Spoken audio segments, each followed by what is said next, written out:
The governor also said Michigan's unemployment rate is on par now with the national average for the first time in nearly 15 years. Our editorial director Chuck Stokes is in the middle of all of the action up on Mackinac Island. He's been interviewing some of Michigan's most important leaders all day long. Chuck, we heard you spoke to Bill Ford earlier today also.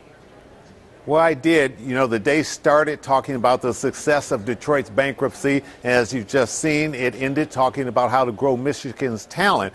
But earlier today, I caught up with two key presenters in both of those discussions. Darren Walker, he's head of the Ford Foundation, and Bill Ford Jr., the executive chairman of the Ford Motor Company. Both of those men are very bullish on Detroit. I'm radically optimistic about Detroit. I am bullish on this city.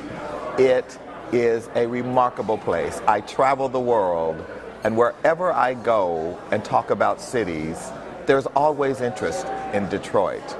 That says a lot about the potential, the brand, the value of this city to America and the world. Detroit matters.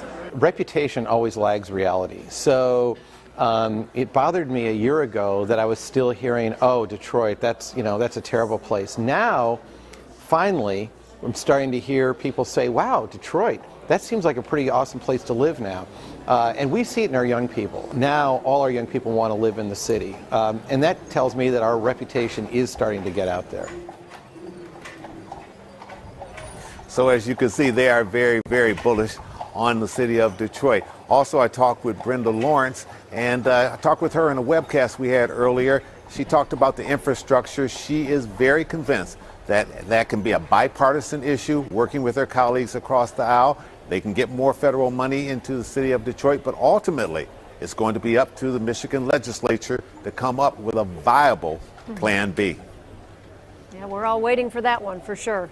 Plan Chuck, B and maybe you. C, just in case Plan B doesn't work out. I think we'll end up on Plan G by the time it's done. Thanks, Chuck. All right, thanks, Chuck. Still heading away.